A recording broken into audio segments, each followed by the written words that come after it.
When a giant train track is running through multiple communities, it's a fair guess that it'll impact real estate in those areas. But how neighbors are reacting to the incoming Purple Line varies.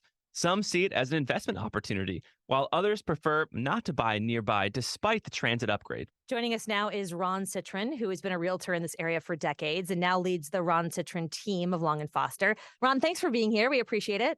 Thank you.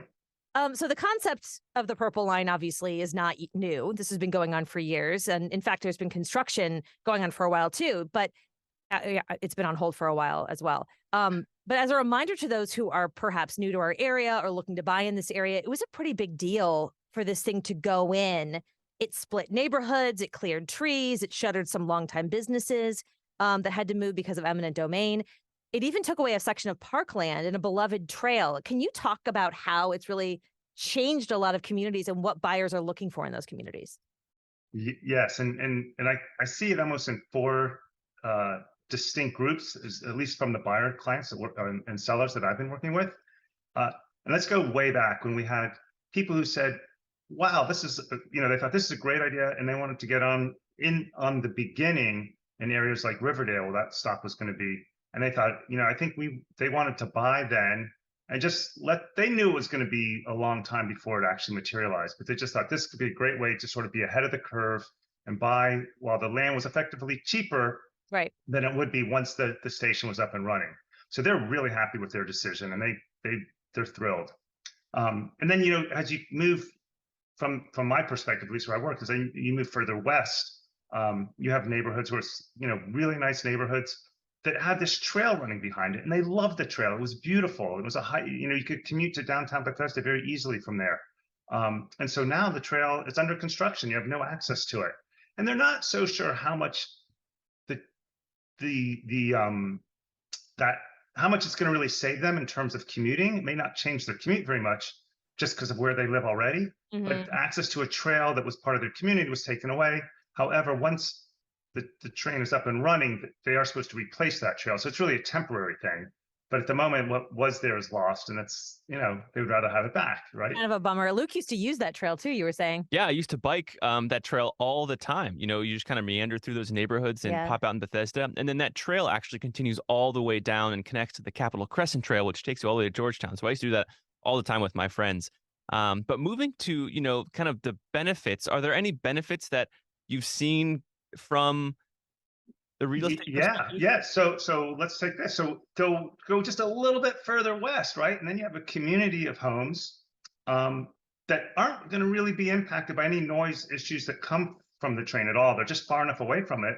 Yeah. Yet they're going to have really nice access to the stop. And what's interesting, I was meeting with some sellers, and they were thinking, maybe they were thinking like, where should they move in terms of stay in place things, in terms of transportation. hmm And when we really sort of, as you hit that point in your life where maybe you're not able to drive a car anymore, you can have the Purple Line here because Mm. it's not there today. But when you start thinking it is going to be there, and that was really like a great revelation to them to think maybe they just ended up in such a great location without knowing it already, because that does make a difference for people.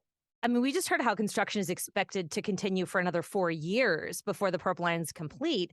When you have buyers who are looking nearby and maybe they still do want to have to drive or whatever their transit situation may be, how do you counsel them on what to expect? Because it has to be hard. You don't know what the construction noise is going to be right now. Also, the train isn't going clearly. So it's not like Kensington or maybe if you're near a VRE train where you can kind of just sit and wait and say, that's too loud for me, or that's Yeah.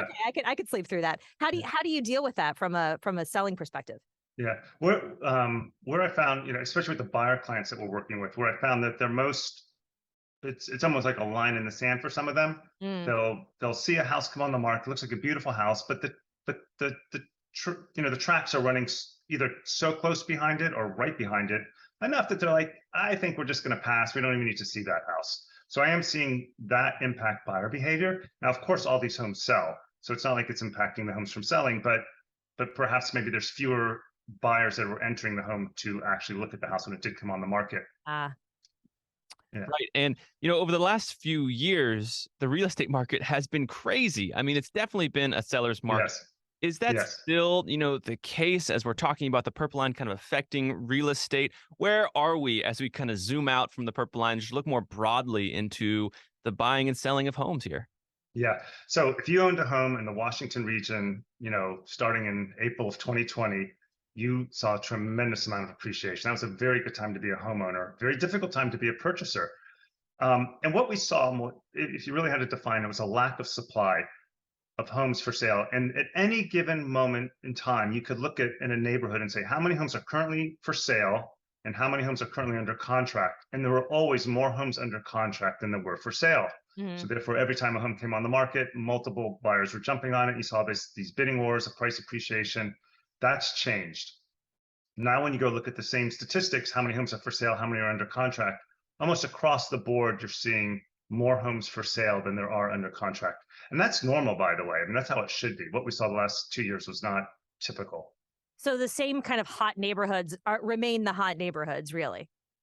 So yeah, so a lot of times you have to think of it as turning a dial, like hot became hotter for everybody for the last 2 years. And then, cooling off is cooling off for everybody.